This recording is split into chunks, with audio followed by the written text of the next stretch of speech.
Hi everybody, I'm Florian Puhani and I live in the German state of Lower Saxony, so you could call me a Lower Saxon. Why mention that? Because the exercise I'm going to show you is best described as the Lower Saxon get-up. So no, I didn't just name it after the state I'm from, it's way more interesting than that. To begin with, the Lower Saxon get-up is also related to the old-school Arthur Saxon lift, but with the main difference that you start from a lower body position, lying on your back with the weight beside you, just like in a Turkish get-up. That's why I call it get-up instead of lift. In analogy to Turkish, I also wanted it to have a topographic denomination. And because of the other facts I've already mentioned, I chose Lower Saxon instead of just plainly calling it German. So the name Lower Saxon get-up really refers to all of that. The state where the exercise was invented, the older exercise it has the greatest similarity to, the main difference from that older exercise, and another exercise it is also loosely related to. As you can imagine, I absolutely love that quadruple coincidence.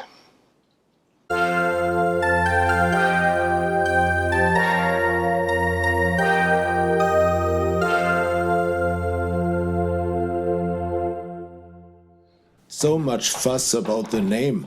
What about the exercise itself? Is it even good? Well, you be the judge of that yourself. Let's watch it together and I'll tell you a thing or two about it along the way. For afterwards, I have also some biomechanical stuff prepared for you. Full disclaimer, you may already have seen me do a precursor of the Lower Saxon get-up. But back then I wasn't able to draw any conclusions about its effectiveness, because I used a weight so light I could have just as well tossed it up onto my shoulder. Now Bruiser here, with its 90.4 kg weight and its huge bulk, is a totally different animal. Tipping it over and dragging it onto your stomach is the easiest part of the exercise. Use this position to align the gravity center and the spatial center of the suitcase. Obviously, you don't want it to have a lighter and a heavier end. Keeping the suitcase on top of you while you're turning onto your stomach underneath it can be very exhausting. In the worst case, it will drain you of the strength you would need for completing the rest of the exercise. It makes sense to practice it on its own until you get really proficient with it. I wouldn't even bother to go on as long as you can't do it reliably in under 30 seconds. Now get onto your forearms and have the suitcase rest in the lordosis of your lower back. Take your time to catch your breath if necessary and focus on the next steps.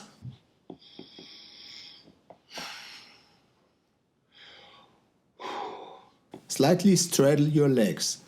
Then use your hip flexors and adductors to pull your knees under your hips. At the same time, get onto your hands and extend your arms until your back is horizontal. Bend your arms again and bring your sternum closer to the floor. This time hold your elbows flat so you can guide the suitcase as it slides down toward your head. Stop it with the back of your head. Then tuck your head a bit and let it slide down even farther until it is protruding in front of your head. This is what I have to admit I messed up a bit in this attempt. I misjudged the position of the suitcase, and in fact it did cause some problems later on. Since the weight is now entirely on your shoulder girdle, it's not hard to get onto your feet. But from then on, your back and your legs can take over the load. So at least one hand should be free enough to reach up to the suitcase and stabilize it in the top position. But that proved to be rather difficult because the suitcase turned out to be too far behind. This disadvantageous position also made it nearly impossible for me to keep my lower back halfway straight while standing up, because my upper back had to stay kind of rounded in order to provide enough level surface for the suitcase to safely sit on. It also made it unnecessarily hard for me to bring the load more to the front, so I could gently let it down again on that side.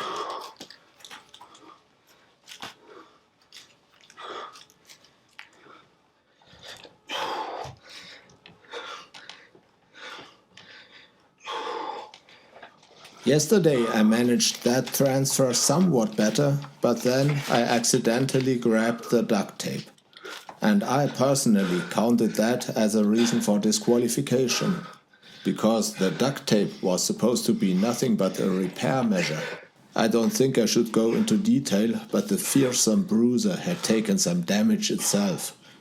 Anyway, I wanted to show you a complete attempt without the help of the duct tape. I would like you to keep in mind that this was only my third successful Lish attempt at the Lower Saxon get-up overall. So please don't mind that I'm quite convinced I can still get much better at the execution of this exercise. I think there may even be potential for lifting considerably heavier weights with it, as I will show you now in the biomechanics part of this video. This is a position the sort of which could easily occur in a traditional shouldering attempt from the front. As you can see, the knees are almost and the hips are fully extended already. This may be rather stable, but it is also impossible to create any more motion from there. So in order to move the awkward object any higher, you have to go down a bit again and have another thrust. And since you need to create momentum to get enough time to change your grip around that very bulky object, those little heaves at the top have to be rather explosive. In contrast, the Lower Saxon get-up is entirely comprised of slow and controlled movements.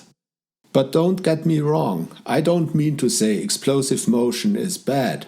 It's just that I personally am not that good at it.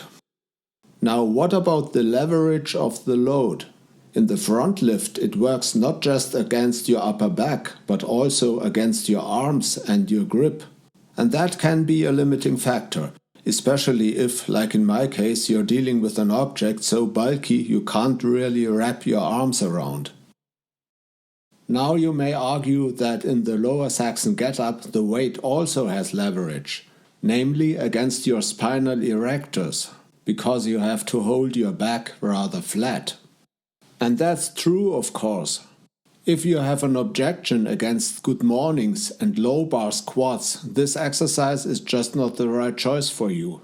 But still, you have to admit that powerlifters tend to be really strong from exactly that kind of position.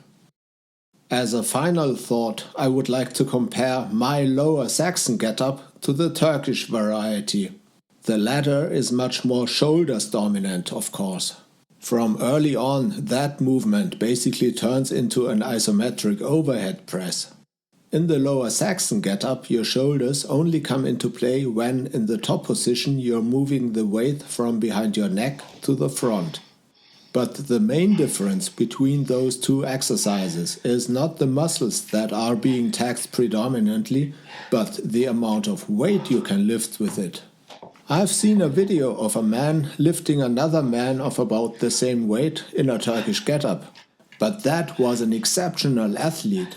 I, on the other hand, am just a 53 years old lifetime natural bodybuilder who likes to dabble in a lot of other disciplines. And still I am able to lift a bit more than my body weight in a Lower Saxon get-up. Just imagine the amount of weight a professional strongman could lift in that discipline. Now I hope you enjoyed the video. Thanks for watching. My name is Florian and I will continue to make an effort so that you don't get bored with your training.